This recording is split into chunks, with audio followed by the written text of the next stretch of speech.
ஒரு கதை சொல்லிட்டா டன்விக். ஓகேம்மா. ஒரு அம்மாவும் பையனும் இருந்தாங்களாம். அந்த பையன் அம்மா கூட கடைக்கு போகும்போது சாக்லேட்ஸ் வாங்கி கொடுங்கம்மா அப்படின்னு கேட்டானா. அவங்க அம்மா ஒரு பாக்ஸ் ஆஃப் சாக்லேட்ஸ் வாங்கி வந்தாங்களாம். ஒரு நாளைக்கு நீ 2 சாக்லேட்ஸ் தான் சாப்பிடணும். அன்னைக்கு காலையில டிஃபன் சாப்பிட்டதும் 2 சாக்லேட்ஸ் எடுத்து சாப்பிட்டானா. ஆனா அன்னைக்கு மதியம் லஞ்ச் சாப்பிட்டதுக்கு அப்புறமாவும் சாக்லேட் சாப்பிடணும் போல இருக்குன்னு சொல்லி திரும்ப 2 சாக்லேட்ஸ் எடுத்து சாப்பிட்டானா. அப்புறம் நைட்டு டின்னர் சாப்பிட்டதுக்கு அப்புறமாவும் திரும்ப 2 சாக்லேட் எடுத்து சாப்பிட்டானா. மறுநாள் காலையில எழுந்ததுக்கு அப்புறமா அம்மா சாக்லேட்ஸ் எல்லாம் காலி ஆயிடுச்சு, இன்னைக்கு நான் எந்த 2 சாக்லேட் சாப்பிடுறது, அதுல மொத்தம் 6 சாக்லேட்ஸ் இருந்துருச்சே அப்படின்னு சொன்னாங்களா.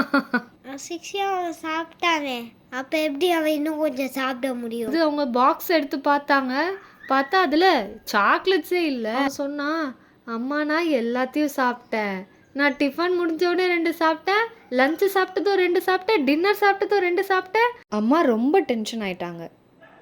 இன்னைக்கு சாப்பிட உனக்கு சாக்லேட்டே கிடையாது போ அப்படின்னு அம்மா சொல்லிட்டாங்க. அம்மா நானா இருந்தா என்ன பண்ணுவேன்னு தெரியுமா? என்ன பண்ணுவ? இன்னும் பெருசான பாக்ஸ் வாங்க சொல்லிடுவேன். நான் என்ன பண்ணுவேன் தெரியுமா? முதல்லயே டென்டிஸ்டுக்கு அப்பாயின்மெண்ட் போட்டுருவேன். ஏன் உன் பல்லு எல்லாத்தையும் புடுங்கதா